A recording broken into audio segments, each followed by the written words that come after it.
साथियों, class 9th का economics का chapter number 1 the story of village Palampur आज हम शुरू करने जा रहे हैं।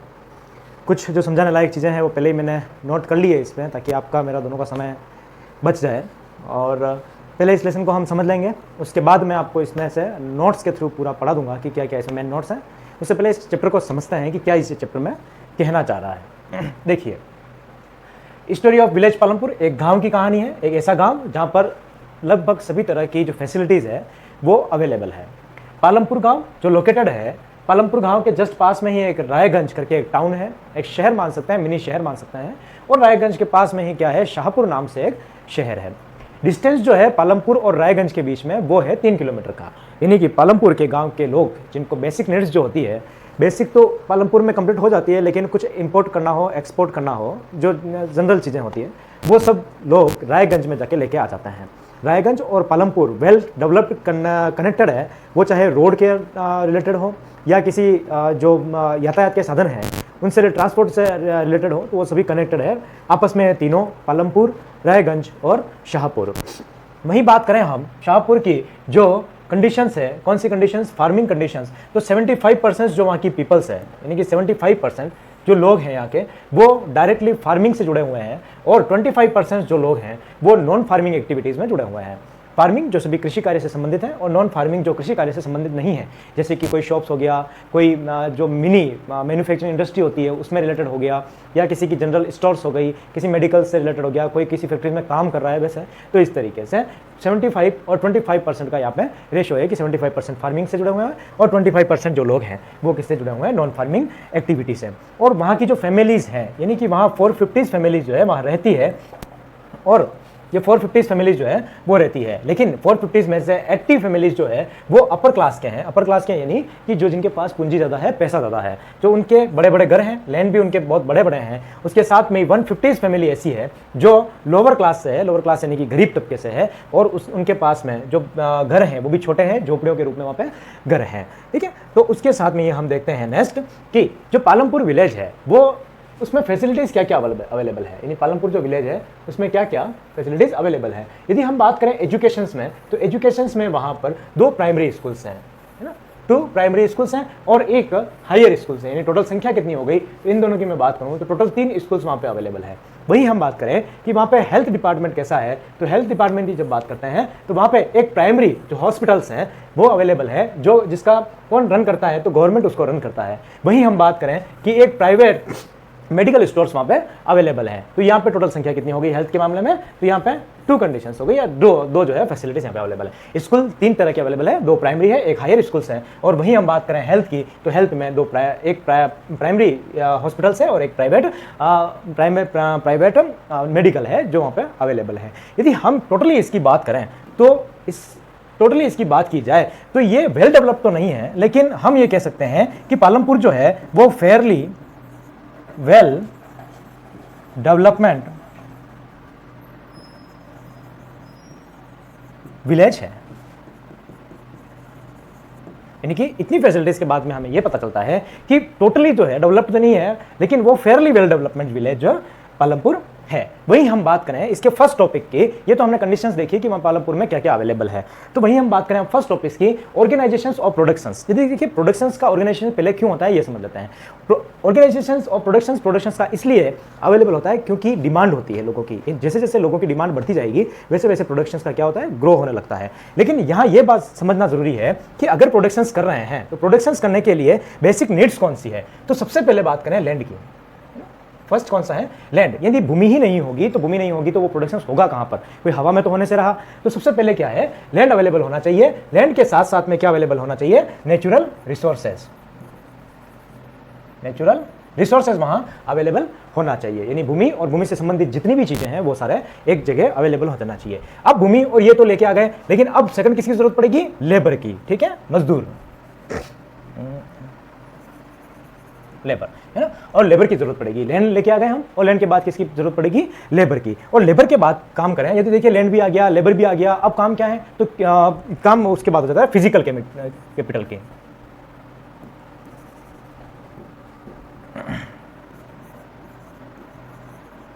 Physical capital,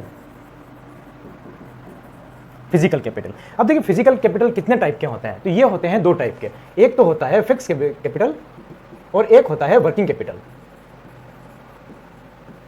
working capital. अब फिक्स कैपिटल कौन से होते हैं, तो समझो फिक्स कैपिटल वो सारी चीजें होती है जो फिक्स रहती हैं, समय के साथ में खत्म नहीं होती, और वर्किंग कैपिटल वो सारी चीजें हैं जो समय के साथ में खत्म हो जाएगी और समय के साथ में ही इनका प्रोडक्शन वापस करना पड़ेगा या वापस नीड रहेगी। अब देखिए फिक्स कैपिटल में वो सारी चीजें आएगी जैसे कि ट्रैक्टर्स हो गया, मशीनरीज हो गया, तो ये सारी क्या है एक बार लेके आ गए तो इनको क्या सालों तक हम यूज कर सकते हैं, ट्रैक्टर बार बार लाने से रहे, है ना, जैसे मशीनरीज है तो एक बार आ गई तो बार बार लाने से रहे, तो ये सारी चीजें क्या है फिक्स कैपिटल में आती है। वही हम बात करें वर्किंग कैपिटल की, वर्किंग कैपिटल वो जो है लगातार चलते रहते हैं। अब कौन से, जैसे कि रॉ मटेरियल, और रॉ मटेरियल और कौन सा हो गया, मनी, रॉ मटेरियल हो गया और मनी, ठीक है। रॉ मटेरियल जैसे कि गेहूं वगैरह हो गया, सीड्स हो गए, तो ये सारी क्या है रॉ मटेरियल है जिसे बेसिक चीजों के लिए जरूरत रहती है, और उसके साथ में ही पैसा, जब तक पैसा नहीं होगा तब तक क्या होगा, ये काम पूरा नहीं होगा। एंड लास्ट जो चीज की जरूरत पड़ती है वो है ह्यूमन कैपिटल। देखिए तीनों चीज आ गई, लैंड आ गया अपने पास, फिर लेबर भी प्रोवाइड हो गई, और लेबर प्रोवाइड होने के बाद में फिर जो फिजिकल कैपिटल है वो भी हो गया। अब यहाँ पे ह्यूमन कैपिटल,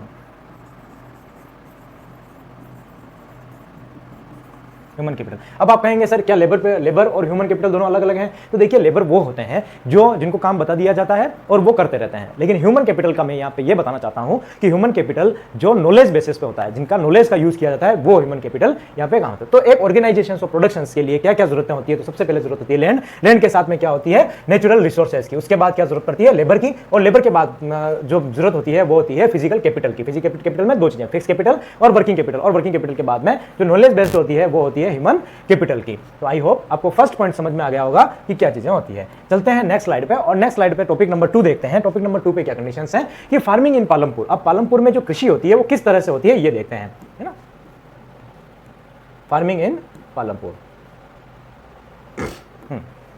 मैंने आपको पहले ही बताया था कि कितने परसेंट लोग जो है वो फार्मिंग से रिलेटेड हैं, तो 75% जो लोग हैं वो क्या है फार्मिंग से डायरेक्टली कनेक्टेड हैं, और 25 नॉन फार्मिंग कनेक्टिविटी है। और उसके साथ में ही क्या होता है कि पालमपुर में लगातार लैंड तो फिक्स है, लेकिन लगातार क्या होता है पॉपुलेशन जो है वो इंक्रीज हो रही है, यानी बढ़ती जा रही है। अब पॉपुलेशन इंक्रीज हो रही है तो इसका मतलब क्या, उनको जो चीजें, जो बेसिक चीजें हैं उसकी ज्यादा जरूरत पड़ेगी। बेसिक चीजें कैसे हैं, जैसे फूड वगैरह हो गया, तो अब क्या होता है फूड ज्यादा उनको चाहिए, तो जरूरी है कि वहां पे लैंड पे फूड उगाना भी ज्यादा है, तो उगाने की क्रॉपिंग भी ज्यादा होनी चाहिए। अब क्रॉपिंग हो रही है तो लगभग सभी जो भूमि है, यानी कि हम पालमपुर की जो टोटली लैंड की बात करें तो पहले से कल्टीवेट हो चुकी है, और पहले से कल्टीवेट हो चुकी है तो कब हुई है, तो वो कैपिटल हुई है ग्रीन रिवॉल्यूशन 1960 में। जब 1960 में ग्रीन रिवॉल्यूशन आया था, हरित क्रांति जब आई थी, तब पहले से ही तो यहाँ पे क्या कर दिया गया है, पालमपुर में जो लैंड है उसको कल्टीवेशन कर दिया, कल्टीवेशन से नहीं, जो बंजर भूमि पड़ी है उसको अच्छी भूमि में कन्वर्ट कर दिया गया है। अब यहाँ पालमपुर के लोग क्या करते हैं, तो यहाँ पे देखिए जब रेनी सीजन होता है 3 टाइप की क्रॉपिंग करते हैं यहाँ पे, फर्स्ट, सेकंड, थर्ड।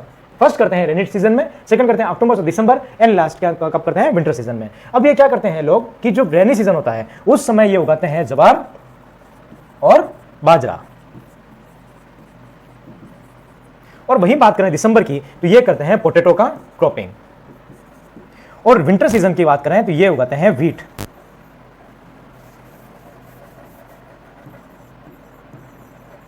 व्हीट यानी गेहूं का उत्पादन करते हैं। जब रेनी सीजन होती है तब ज्वार और बाजरा की, और जब अक्टूबर से दिसंबर की बात करें तो पोटैटो की, और विंटर सीजन की बात करें तो कौन सी हो जाती है, व्हीट प्रोडक्शन। तो इस प्रकार से उनकी जो बेसिक नीड्स हैं, जो जरूरतें हैं, एक ही भूमि पर मल्टीपल क्रॉपिंग करके ये क्या करते हैं, अपनी जरूरतों को पूरी करते हैं। अगर इस तरह की भूमि में, यानी एक भूमि में जब मल्टीपल क्रॉपिंग की जाती है तो इसे क्या कहते हैं, देखिए when more than one crop in ground on a piece of land during the 1 year. यदि एक साल में एक से अधिक भूमि, एक से अधिक जो क्रॉपिंग की जाती है तो उससे कहते हैं it is known as the multiple cropping, यानी अधिक, एक से अधिक जो है चीजें उगाना। अब देखिए होता क्या है कि 1916 में ये मॉडर्न फार्मिंग स्टार्टिंग हो जाती है। मॉडर्न फार्मिंग का डायरेक्टली आप मतलब समझें कि यहाँ पे अलग अलग सीड्स का यूज होने लग जाता है मॉडर्न फार्मिंग में। अब मॉडर्न फार्मिंग किससे स्टार्ट हुआ, तो 1916 में क्या आया था, ग्रीन रिवॉल्यूशन आया था। 1916 में ग्रीन रिवॉल्यूशन आया था, है ना, ग्रीन यानी हरित क्रांति आई। और हरित क्रांति कहां आई, तो सबसे इसका जो इफेक्ट देखिए, हरित क्रांति को अप्लाई सब जगह किया गया, पूरे भारत में इसका यूज किया गया, लेकिन सबसे ज्यादा बेनिफिट जो हुआ है वो हुआ है पंजाब में, दूसरा हरियाणा में, और तीसरा वेस्ट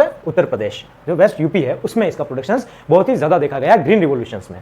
ठीक है, बढ़ते हैं आगे, और इसका रिजल्ट क्या हुआ, रिजल्ट देखिए क्या हुआ कि रिजल्ट आफ्टर 1960 यानी कि जो ग्रीन रिवॉल्यूशन हुआ उसके बाद में जो ट्रेडिशनल सीड्स से उगाया जाता था, यानी ट्रेडिशनल फार्मिंग की जाती थी, तो उससे पूरे पालमपुर गांव में 1300 kg यानी 1300 kg पर हेक्टेयर क्रॉपिंग होती थी। लेकिन जब HYC सीड्स का यूज किया गया यानी फर्टिलाइजर्स का यूज किया गया, मॉडर्न फार्मिंग की गई, HYC सीड्स का यूज किया गया, तो वही फार्मिंग कितनी हो गई 3200 यानी 3200 kg पर हेक्टेयर डेवलप्ड हो गया। यानी कि मैं कहूं 2.5 गुना जो है इसका उत्पादन बढ़ गया था। देखिए आप फर्क सामने दिख रहा है, कहां 1300 हो रहा है और कहां 3200 हो रहा है, और सेम लैंड है, कोई अलग से लैंड नहीं है। चलिए आगे बात करते हैं। Third topic, land distribution in Palampur. किस तरीके से लैंड डिस्ट्रीब्यूशन का है, नोट कर लीजिए ये। हाँ, लैंड डिस्ट्रीब्यूशंस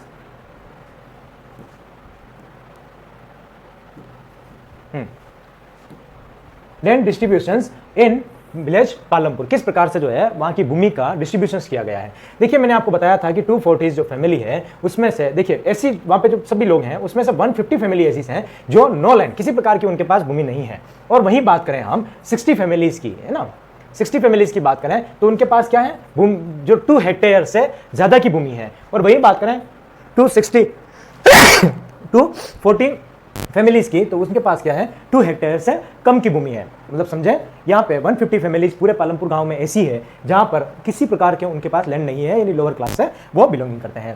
वही बात करें फार्मिंग की तो फार्मिंग की 240 जो है फैमिली ऐसी है जिनके पास 2 हेक्टेयर से भूमि कम है, लैंड कम है। और जो 60 फैमिली है वो क्या है, 2 हेक्टेयर से ज्यादा है। ठीक है, तो ये इस लेसन में समझाने जैसी बात थी। एक बार रिकॉल कर लेते हैं हम, और रिकॉल में क्या है, यहां से शुरू किया हमने, पालमपुर रायगंज से कनेक्टेड है, शाहपुरा से और 3 किलोमीटर पास में ही उसके रायगंज है। ये वेल डेवलप्ड है और वेल कनेक्टेड है आपस में। यहाँ पे 75% जो फार्मर है, फार्मिंग जो फैमिली है फार्मिंग से डायरेक्टली रिलेटेड है, वहीं 25% जो है नॉन फार्मिंग से रिलेटेड है। लेकिन वहां पे 450 फैमिलीज जो है उसमें 80 फैमिलीज ऐसी है जो अपर कास्ट से है, और वहीं 150 फैमिलीज ऐसी है जो लोअर कास्ट से है, जिनके पास भूमि वगैरह भी नहीं है और साथ में उनके पास में कोई रहने जैसी विशेष कोई सुविधा नहीं है। लेकिन इन 80 फैमिलीज के पास में अच्छे मकान है, अच्छी भूमि है। वहीं हम बात करें कि पालमपुर में एजुकेशन सिस्टम कैसा है, तो एजुकेशन सिस्टम में देखें 2 प्राइमरी स्कूल्स हैं और एक हाई स्कूल है, टोटल मिलाकर 3 स्कूल्स वहां पे अवेलेबल है। वहीं हेल्थ की बात करें तो वहां पे प्राइमरी जो हेल्थ सेंटर है वो गवर्नमेंट की तरफ से ऑर्गेनाइज्ड होता है, और एक प्राइवेट मेडिकल्स है जहां पे क्या दोनों कितने हो गए, 2 ये, एक तो ये और एक ये, कितने हो गए टोटल 2। और उसके बाद मैंने आपको बताया था कि इसको हम वेल डेवलप तो नहीं कहेंगे लेकिन फेयरली वेल डेवलप हम इसे कह सकते हैं। उसके बाद देखिए फर्स्ट टॉपिक आता है कि ऑर्गेनाइज्ड ऑफ प्रोडक्शंस, एक प्रोडक्शंस के ऑर्गेनाइज के लिए क्या क्या जरूरत है। तो लैंड हो गया, natural resources, labour, physical capital में 2 टाइप की, फिक्स और वर्किंग कैपिटल। उसके बाद ह्यूमन कैपिटल होनी चाहिए, और वर्किंग कैपिटल जो है मैंने आपको बताया था क्योंकि फिक्स कैपिटल है वो तो फिक्स रहेगी, हर बार लाना नहीं पड़ेगा। लेकिन वर्किंग कैपिटल जो है उसमें रॉ मटेरियल और मनी, उसको जिसको बार बार काम में लिया जाएगा। उसके बाद मैंने आपको बताया था फार्मिंग इन पालमपुर 75% जो है वो फार्मिंग से रिलेटेड है। अब बाकी क्या हो रही है, पॉपुलेशन लगातार इंक्रीज हो रही है, जिससे उन्होंने सारा जो लैंड है कल्टीवेशन कर लिया, और ये किसका परिणाम है, तो ये है ग्रीन रिवोल्यूशन का 1960 में आता है। अब यहाँ के लोग 3 टाइप से कृषि करते हैं एक ईयर में। रेनी सीजन में वो बाजरा उगाते हैं, अक्टूबर से दिसंबर में पोटैटो की क्रॉपिंग करते हैं, और विंटर सीजन में क्या करते हैं, वीट यानी कि गेहूं उगाते हैं। अब अगर इस तरीके की मल्टीपल क्रॉपिंग की जाती है तो उसे कहते हैं मल्टीपल, इस तरीके की जो क्रॉपिंग की जाती है उसको क्या कहते हैं, मल्टीपल क्रॉपिंग। अब 1916 के बाद में मॉडर्न फार्मिंग स्टार्ट हुई, और इसका सबसे ज्यादा जो असर इफेक्ट रहा वो पंजाब, हरियाणा और भारत में वेस्ट यूपी में देखा गया था। इसका रिजल्ट क्या रहा कि 1916 से पहले जो ट्रेडिशनल सीड के साथ फार्मिंग की जाती थी उसमें 1300 किलो प्रति हेक्टेयर के हिसाब से जो अन्न था यानी जो फूड था वो आता था। लेकिन HYC सीड्स और मॉडर्न फार्मिंग करने के साथ में, मॉडर्न मशीनरीज वगैरह यूज करने के साथ में 3200 kg हेक्टेयर पर हेक्टेयर में जो क्रॉपिंग है होने लगी। इसके साथ में लैंड डिस्ट्रीब्यूशन जो वहाँ पे था वो इस प्रकार था कि देखो 60 फैमिलीज जो थी वो 2 हेक्टेयर से अधिक वाली भूमि वाली लोग थे, वहीं 240 फैमिलीज जो है उसके पास 2 हेक्टेयर से कम की भूमि है, और वहीं जो 150 फैमिलीज है उनके पास में किसी प्रकार का कोई भूमि नहीं है। ठीक है, अब देखते हैं हम कि ये कैपिटल क्या होता है, जैसे मनी कैपिटल है, सरप्लस क्या होता है, नॉन फार्मिंग एक्टिविटी से पालमपुर में किस तरीके जुड़े हैं। अब हम नोट्स से एक एक चीज पढ़ते हैं और उसके साथ में समझते हैं कि वहां की क्या कंडीशन है। तो चलिए अब नोट्स शुरू करते हैं। शुरू करते हैं an introduction to some basis concept related to productions through a hypothetical village called Palampur. Palampur एक ऐसा गांव है जो एक काल्पनिक गांव है, और साथ में ही ऐसा गांव जहां पे सभी तरह की सुविधाएं मौजूद हैं। The village also has several where farming is the main activities. Palampur में फार्मिंग जो है वो एक प्रमुख एक्टिविटी है। The village also has several other activities, और इस विलेज में साथ में ही जो सिविरल दूसरी भी एक्टिविटीज इंक्लूड है, such as small scale manufacturing यानी छोटे उद्योग, डेयरी और transport etc carried out the limited scale. लेकिन ये सभी जो हैं वो एक लिमिटेड एरिया है, तो ऐसा नहीं कि बहुत लार्ज लेवल में, वहाँ गाँव के आसपास की जितनी दूध की मिल्क की सप्लाई हो सकती है वो उतना कर सकते हैं, इतना है छोटे स्केल्स में। Palampur is the Fairlie connected with well developed इसके सिस्टम ऑफ रोड्स। जो पालमपुर है वो बहुत ही बेहतरीन तरीके से गाँवों से जुड़ा हुआ है। ट्रांसपोर्ट बहुत बेहतर तरीके से, इलेक्ट्रिसिटी बहुत बेहतर तरीके से है, इरिगेशन एजुकेशन बहुत अच्छे तरीके से, स्कूल्स एंड हेल्थ सेंटर भी वहां पे मौजूद हैं। The story of Palampur takes us through the different type of productions activities in the villages, और साथ में ही इस विलेज में दूसरे कृषि के अलावा दूसरे भी बहुत सारे काम होते हैं। इन इंडिया, भारत में farming is the main production, जो फार्मिंग कृषि होती है वो बहुत ही मेन प्रोडक्शन है, एक्टिविटी अक्रॉस विलेज, और गांवों में फार्मिंग कृषि करना भारत में बहुत ही प्रमुख और प्रथम कार्य माना गया है। ऑर्गेनाइजेशंस ऑफ प्रोडक्शंस, जब हम किसी प्रोडक्शंस का ऑर्गेनाइजेशंस करते हैं तो उसमें क्या क्या बेसिक नीड्स हमें चाहिए होती है। The main aim of productions is to produce goods and services, जब कोई भी प्रोडक्शन हम करते हैं तो उसके लिए जरूरी है कि हम उसको गुड्स और सर्विसेज प्रोवाइड कर सकें, which required for essential components. जब गुड्स और सर्विसेज प्रोवाइड करते हैं तो उनके लिए जो फोर कंडीशंस है वो बहुत ही ज्यादा जरूरी है। फर्स्ट कौन सा है? Land and other natural resources such as water, forest, minerals, वहां की भूमि होनी चाहिए। कहीं कंपनी बनानी है तो जरूरी है कि लैंड हो, ऐसा नहीं है कि बिना लैंड की हवा में भूमि बना कोई फैक्ट्री बनाती, पॉसिबल नहीं है ना। तो ये लैंड, एक सबसे पहली बात क्या है कि लैंड, और दूसरा क्या है? नेचुरल रिसोर्सेज उसके पास में होना चाहिए, है ना, ये सेकंड नंबर है, और ये थर्ड और ये फोर्थ। तो ये नेचुरल रिसोर्सेज इसके पास में होने चाहिए, सच एज नेचुरल रिसोर्सेज कौन? वाटर हो गया, फॉरेस्ट हो गया, जैसे लकड़ी वगैरह हो गया, मिनरल्स उसको चाहिए तो वहीं मिल जाए, ऐसा नहीं कि फैक्ट्री यहां लगी है और मिनरल्स जो है दूसरे देशों से मंगा रहा है तो ये उसकी फैक्ट्री नहीं चलेगी। उसके साथ में लेबर, और लेबर कौन सी? चीप लेबर, यानी कि जो कम रेट में उनको मिल जाए, यानी जो मजदूर हैं। फिजिकल कैपिटल, जो काम कर सकें बेहतर तरीके से, physical capital such as tools, machines, buildings, raw material and money. देखिए, जो फिजिकल कैपिटल सजेस्ट टूल्स, उनको जो औजार हैं वो सारे मिल जाए, मशीन्स जितने भी कारखानों में लगाने हैं मशीनें वो, एक भवन, बिल्डिंग, रॉ मटेरियल जो भी है वो, और साथ में क्या हो? पैसा। देखिए, भूमि भी है, पैसा, अगर पैसा नहीं होगा तो वो कंपनी चलेगी नहीं, तो जरूरी है कि उनको क्या हो? पैसा प्रोवाइड हो। Variety of raw material also required during the process of productions such as the yarn used by the weaver and the clay used the pottery। जिस प्रकार से अगर कोई रॉ मटेरियल उनको मिलता है, जैसे कि यार्न से क्या मिलता है? ऊन मिलती है, और उसी प्रकार से जो क्ले होता है उससे हम पोटर यानी कि मटके वगैरह बना सकते हैं। तो इस प्रकार से अगर रॉ मटेरियल मिल रहा है तो ये यूजफुल होना चाहिए। Money is also essential during productions, money बहुत ही ज्यादा जरूरी है इन सभी प्रोडक्शन के। And both of them in hand is called working capital, और साथ में ही जो वर्किंग कैपिटल कैसे? जो कोई औजार हो गया जैसे, और साथ में ही वर्किंग कैपिटल कौन? जो लोग भी होते हैं वो भी उनको आसानी से मिल जाए। The fourth requirement is knowledgeable and requirement, ये तो तीन है ये, और फोर्थ नंबर क्या है? सॉरी वो गलत बता दिया था मैंने, फर्स्ट सेकंड थर्ड तो ये हो गया, और फोर्थ क्या है? Requirement knowledgeable and enterprises to be able to put together land. और लो ऐसा हो कि जैसे कंपनी, मान लो आपने कोई कंपनी बनाई, अब कंपनी में आपने सारी चीजें इकट्ठा कर ली, अब इकट्ठा कर ली, जैसे लकड़ी की कोई है, आपको फर्नीचर की कंपनी बनाई और लकड़ी इकट्ठा कर ली, प्लेस भी है, मशीन भी इकट्ठा कर ली, अब किसी भाई को पता ही नहीं है कि टेबल कैसे बनानी है, तो बनेगी क्या? नहीं बनेगी। तो इसी तरीके से नॉलेज बहुत ज्यादा जरूरी है कि टेबल इस तरीके से बनता है, पहले ऊपर एक प्लेट लगानी होती है, फिर साइड में 4 डंडे लगाने होते हैं, तो ये क्या हो गया? नॉलेज। तो फोर्थ नंबर नॉलेज उसके लिए बहुत ज्यादा जरूरी है। लैंड और labour and the physical capital and produce of output, the factories of productions are combining land, labour, physical capital and human capital. तो एक किसी भी कंपनी के लिए जरूरी है कि क्या हो?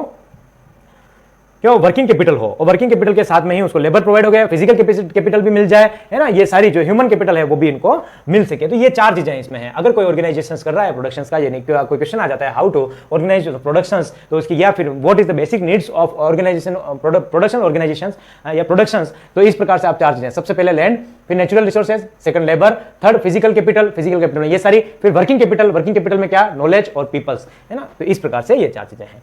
हाँ, अब देखिए फार्मिंग इन पालमपुर की क्या स्टोरी है वो देखते हैं हम कि पालमपुर में क्या होता है। अब पालमपुर में land is fix, first point. देखिए, कोई भी भूमि होती है ना वो फिक्स रहती है, ऐसे नहीं है कि आप खींच के उसको दूसरी जगह लेके चले गए या कहीं दूसरी जगह पे उसको काम कर दिया। Land is fix for Palampur village farming in their main production. जो पालमपुर का गांव है उसमें जो फार्मिंग है वो बहुत ही मेन है, यानी अधिकतर जो लोग हैं वो फार्मिंग से जुड़े हुए हैं। And the well being of this people is related to production of the farm, और अधिकतर लोग जो है वो किससे प्रोडक्शन करते हैं? फार्मिंग से, यानी गेहूं उगा दिया, वीट उगा दिया, है ना, मैज उगा दिया, और छोटे छोटे जो काम है जो कृषि से संबंधित, एग्रीकल्चर से संबंधित है, बहुत सारे काम करते हैं। But there is a basic trend in rising farm productions, the land area under cultivations is practically fixed। लेकिन पालमपुर में ये भी एक बात है कि जो भूमि है वो सारी फिक्स है, वो बड़ी नहीं है, लेकिन जो फिक्स कैपिटल पे ही उनको सारा काम करना होता है। सेकंड चीज देखिए, दिस फार्मिंग इन पालमपुर पढ़ रहे हैं हम, और फार्मिंग इन पालमपुर में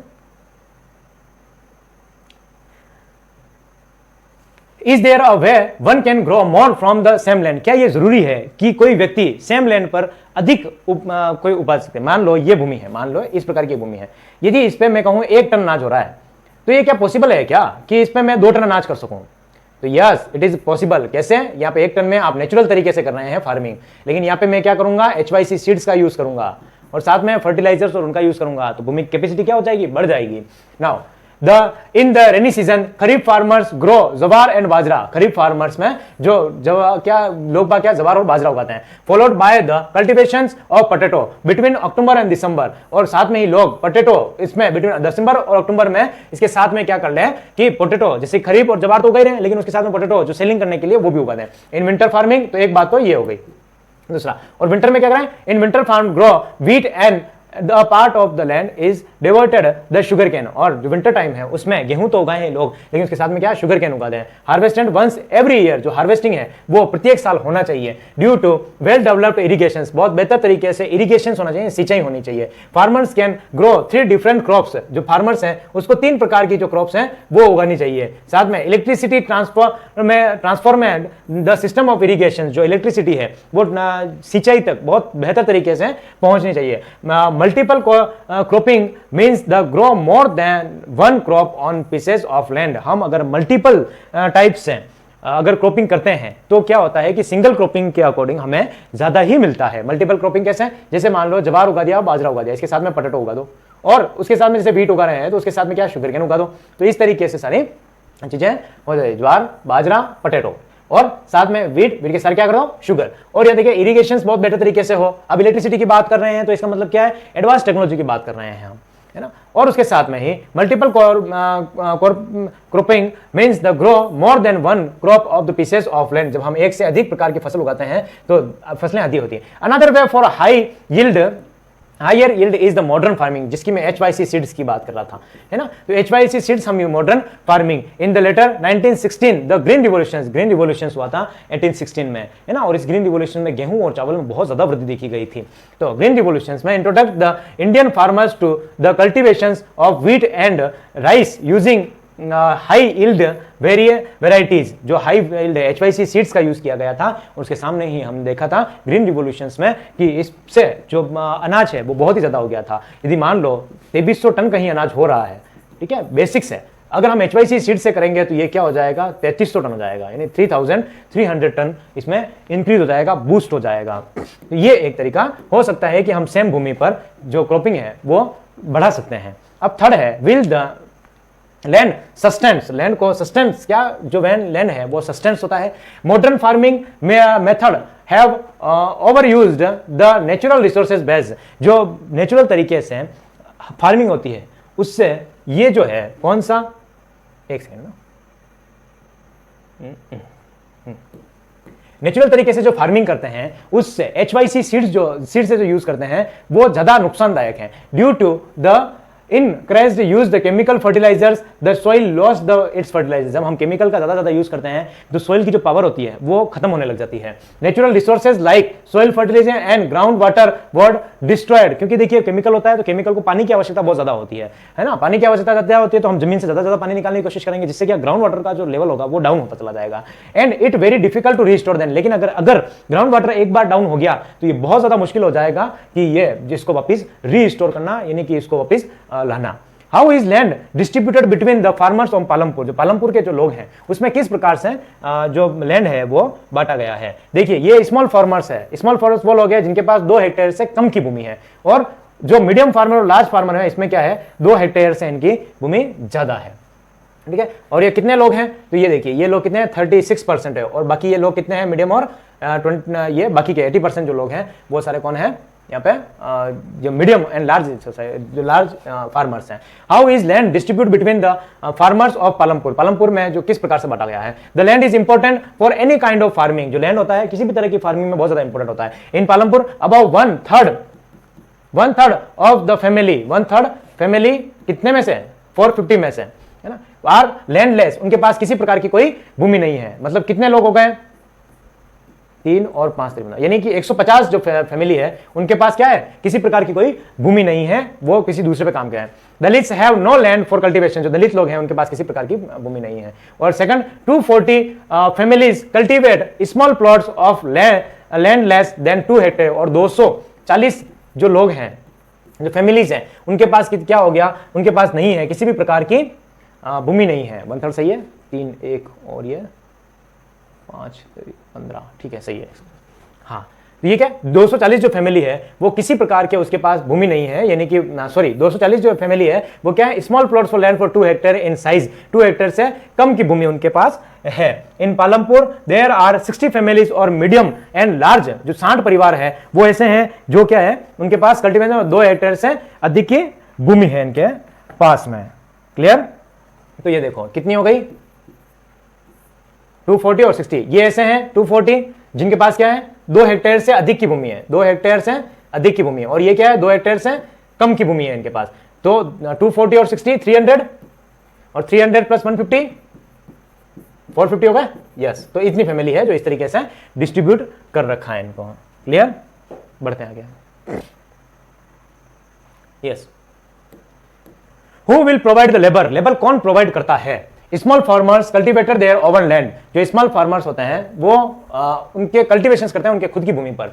medium and large farmers hire labours to cultivator their fields who come either from landless families और families cultivating small plots of land. देखिए, जो स्मॉल फैमिलीज होती है वो तो उनकी खुद की भूमि पर सारा कार्य करती है, लेकिन जो मध्यम और बड़े जो लोग होते हैं वो क्या करते हैं, उनकी भूमि पर हायर करते हैं। हायर यानी कि लोगों को वहां पे बुलाते हैं और उनकी भूमि को काम कराते हैं। Farm labour will not heavy any farm labours will not have any right over the crops grow on the land. उनके पास किसी प्रकार का कोई अधिकार नहीं होता है कि जो अगर कोई व्यक्ति दूसरी जगह आया है तो वो ये कहने का अधिकारी नहीं है कि आपको क्या करना है कि हमें प्रोवाइड करना है, ये इस तरीके की हम फसल उगाएंगे। जो उसका मालिक कहेगा, ठीक है, लैंड ओनर जो कहेगा उसको उस चीज उगानी है। They will be paid wages for their work which can be cash of in kind, example crop, sometimes laborers get males also, wages vary where from regions of region crop to crop। या तो वो क्या करें, कभी कभी किसी प्रकार से देखिए कभी कभी उनको पैसा दे दिया जाता है, लेकिन कभी कभी क्या किया जाता है, जो छोटे स्मॉलर्स होते हैं वो ये कहते हैं कि आज तू मेरी भूमि में काम कर ले, कल मैं तेरी भूमि में काम कर लूंगा। तो crop to crop and other तो one farm activity another from labourers are employed on the daily basis. देखिए, एक तो ये काम हो गया, अगर लेबर कह रहा है कि इस तरीके से काम करना है कि एक दिन तू मेरे काम पे कर ले, एक दिन मैं तेरे काम कर। लेकिन मीडियम और लार्ज लेवल के क्या करते हैं, या तो वो क्रॉप के बदले क्रॉप दे देते हैं कि इतना क्रॉप तुम दे मेरे को और उतना सारा उगाएंगे और उगाने के बाद इतना तेरा सारा हो जाएगा और उसमें बाद भागीदारी कर देंगे। और कुछ फार्मर ऐसे हैं डेली बेसिस पे काम करते हैं कि लगातार उसको तेरे को यहाँ पे मेरा हिजारी के रूप में तेरे को काम करना ही है for the one particular from activity like harvesting. और इसमें से एक तरीके से कौन सा हो सकता है डेली बेसिस पे, हार्वेस्टिंग, क्योंकि हार्वेस्टिंग है वो साल भर की जाती है, तो हार्वेस्टिंग एक तरीका हो सकता है। और फॉर वॉल ईयर, ये पूरे साल ये काम करना पड़ता है इसलिए। ठीक है, now capital needed in farming. हाँ, नेक्स्ट है capital needed in farming. Modern farming methods required a great deal for capital. Most small farmer borrows money from the large farmers or village mainly leaders, lenders or traders who supply various inputs of cultivations. The rate of interest on such loans is very high. कुछ cultivations जो लोग होते हैं क्या करते हैं कि ये जो भूमि है इनको कल्टीवेशन करने के लिए बड़े लोगों के साथ में पैसा लिया जाता है, उधार पैसा लिया जाता है, और लेकिन उनके जो इंटरेस्ट रेट होती है वो बहुत ही ज्यादा होती है। The medium and large farmers have their own saving form farming. लेकिन जो मध्यम और जो ऊपर वाले जो लोग होते हैं उनके पास खुद की सेविंग होती है। They are thus used arrange for the capital needed. और वो क्या करते हैं कि जिस तरीके से जो मीडियम और लार्ज लेवल के फार्मर्स होते हैं उनके पास खुद की सेविंग होती है, और ये इनके फर्स्ट के पास सेविंग नहीं होती है, तो ये तो क्या करते हैं इनसे उधार ले लेते हैं। और सेकंड वाले क्या करते हैं कि फार्मर की खुद की सेविंग होती है, तो ये लोग दूसरों से पैसा खुद सेव रखते हैं और सेव रखने के साथ में जो फार्मिंग है उसमें यूज करते हैं। ठीक, अब देखिए सरप्लस क्या होता है, 7 चीज, ठीक है ना, ये चीज समझ में आ गई। इनके पास खुद की सेविंग होती है और इनके पास क्या होता है, ये दूसरे से इंटरेस्ट रेट पे पैसे लेते हैं। सरप्लस किसे कहते हैं? Sale of surplus for productions. The wheat and farmer produce for the land is returned in part for their families consumptions and they sell the surplus wheat only. The medium and large farmer supply wheat to the market. ठीक है, surplus में आपको समझाता हूं क्या होता है। Surplus मान लो किसी फार्मर, यहाँ पे तो ये लिखा हुआ है कि ये जो कोई व्हीट है इसको फैमिली के लिए जरूरत के लिए उसको उगाया और उतना उसकी फैमिली ने यूज कर लिया, लेकिन यहाँ पे क्या करते हैं जो बाकी जो लोग होते हैं वो उसका जितना यूज किया उतना तो रख लिया और बाकी जो बचा है वो मार्केट में सेल कर देते हैं। मान लो कोई व्यक्ति है जो 100 kg अनाज उसके हुआ और 100 kg में से 100 kg उसका यूज कर लिया, तो उसका कोई भी किसी भी प्रकार का सरप्लस नहीं होता है। अगर मान लो किसी का 200 हुआ है 200 kg अनाज हुआ है और 100 kg उसने क्या कर लिया, सेविंग कर लिया अपनी। तो ये जो 100 है ना, जो बचा हुआ है, इसमें से जो 100 kg अनाज बचा हुआ है, 100 kg अनाज जो इसका बचा हुआ है, ये क्या हो जाएगा, इसको कहेंगे हम सरप्लस। क्या कहेंगे, सरप्लस, और इसे कहते हैं सरप्लस। तो यही सरप्लस होता है जो 100 kg एक्स्ट्रा, और इसको ये क्या कर सकता है, मार्केट में सेल कर सकता है। क्लियर, बढ़ते हैं। Yes, non farm activities, non farm activities, Palampur में क्या नॉन फार्म एक्टिविटीज हैं वो हम देखते हैं। 25% of the people working in the Palampur are engaged in activities other than agriculture. जो 25%, 75% एक तरफ हो गए और 25% एक तरफ हो गए। तो ये 25% जो लोग हैं वो क्या है, फार्मिंग में रिलेटेड है। लेकिन जो ये है, ये सभी कौन है, नॉन फार्मिंग में है। ये तो फार्मिंग में है, ये नॉन फार्मिंग में है। नॉन फार्मिंग में ऐसे जो कृषि से संबंधित कार्य नहीं करते हैं। जो इसमें बाकी जो कौन से लोग क्या क्या काम करते हैं तो वो देखते हैं। First, dairy, the other commercial activity other than agriculture. जो डेयरी है, दूध का जो उद्योग है, वो एग्रीकल्चर में यूज करते हैं। Some peoples are engaged in dairy and the milk is sold in the nearby village। कुछ लोग जो डेयरी में उद्योग खोलते हैं और साथ में ही ये engaged डेयरी में मिल्क को सेल करते हैं आसपास के गांवों में। सेकंड, स्मॉल स्केल मैन्युफैक्चरिंग इन पालमपुर, छोटे उद्योग बनाते हैं। अब छोटे उद्योग में क्या क्या है देखिए। People are engaged in small scale manufacturing which is carried out at home or in the fields, जो बाहर की तरफ काम करते हैं। This manufacturing involves very simple production method, और इसमें ये जो लोग हैं स्मॉल छोटी छोटी फैक्ट्रियों में काम करते हैं और पालमपुर से हो सकता है कि दूसरी जगह पे भी काम करें। द शॉपकीपर ऑफ पालमपुर, या और पालमपुर में क्या है, बहुत सारे शॉपकीपर्स हैं। तो शॉपकीपर्स में कौन, traders of Palampur by various goods from the wholesale market. Wholesale market से ये लोग सामान खरीदते हैं और पालमपुर में बेचते हैं। Cities and sell them in the village, और गांवों में लाके बेचते हैं। जैसे कि जनरल स्टोर वाले in the village sell a wide range of items like rice, जैसे कि गेहूं, वीट यानी सॉरी राइस यानी कि चावल, वीट यानी कि गेहूं, शुगर यानी कि शक्कर, टी यानी कि चाय पत्ती, ऑयल और बिस्कुट, शॉप, टूथपेस्ट, बैटरीज है ना, कैंडल्स, नोटबुक, पेन, पेंसिल, जो भी आप किराना स्टोर पे चीजें देखते हैं वो होलसेल में लेके आता है पालमपुर में, और पालमपुर में वो सेलिंग कर देते हैं। ट्रांसपोर्ट ऑफ फास्ट डेवलपमेंटिंग सेक्टर, जो ट्रांसपोर्ट है वो बहुत ही फास्ट डेवलपमेंटिंग सेक्टर है। ये हो गया फर्स्ट, सेकंड ये हो गया, थर्ड भी ये हो गया। अब लास्ट देख लेते हैं transport of fast development sector. और ट्रांसपोर्ट में क्या करते हैं लोग, ट्रांसपोर्ट सर्विसेज इंक्लूड रिक्शा, टांगा, जीप, ट्रैक्टर, ट्रक ड्राइवर है ना, traditional bullock, charts and buggies. They transport people and goods from one place to another place, in return get paid for it। और इस तरीके से ट्रांसपोर्ट में बहुत सारे लोग इन्वॉल्व है। कुछ लोग रिक्शा चलाते हैं, कुछ टांगा चलाते हैं, कुछ जो ट्रेडिशनल ब्लॉक्स कार्ड्स है वो चलाते हैं, बोगीज चलाते हैं, जीप चलाते हैं, ट्रैक्टर चलाते हैं, ट्रक चलाते हैं। तो ये सारे ट्रांसपोर्ट से कुछ पैसा कमाने के लिए काम करते हैं। ये सारे क्या है, यहाँ पे नॉन फार्मिंग में इंक्लूडेड है। क्लियर, नॉन फार्मिंग वही जो आपके आसपास जितने भी आप दुकान वालों को देखते हैं वो सारे नॉन फार्मिंग में ही है ना। तो इस प्रकार से ये सारा पूरा चैप्टर है। और इसमें जैसे कि आप क्या करें कि एनसीईआरटी की बुक से पढ़ें, है ना। एनसीईआरटी बुक में क्या है, जैसे एग्जांपल पढ़ाइए। तो मैंने पूरा चैप्टर आपको पालमपुर का समझा दिया है। पालमपुर के गांव के पास में शिवगंज है, वो सारा सामान लेके आते हैं। तो ये सारी चीज एनसीईआरटी में, जैसे तेजपाल का एग्जांपल दिया हुआ है, तेजपाल सरप्लस सेल करता है, तेजपाल के यहाँ दूसरी व्यक्ति काम करते हैं, तेजपाल के साथ में कुछ दूसरे जो फार्मर्स है वो डिस्कस करते हैं कि महंगाई बहुत ज्यादा बढ़ गई है। तो ये एग्जाम्पल दिए हुए हैं। बाकी आप एक दो बार वीडियो, छोटा सा वीडियो है, इसको देखें, समझ में आ जाएगा। इसी के साथ अपना इकोनॉमिक्स का चैप्टर नंबर 1 कंप्लीट हो जाता है, विलेज ऑफ पालमपुर। और अच्छा लगा हो वीडियो तो शेयर करें। नोट्स आपको मैं टेलीग्राम पे भेज दूंगा, और इंस्टाग्राम पे आप मुझे फॉलो कर सकते हैं। शिमाली सर नाम से ही मेरा चैनल बना हुआ है, और वहाँ पे कुछ नई इन्फॉर्मेशन आती है, कुछ शॉर्ट वीडियो होता है, तो मैं वहाँ पर भी डाल दूंगा। ठीक है, पढ़ते रहिए, मुस्कुराते रहिए, अच्छे रहिए। Thank you.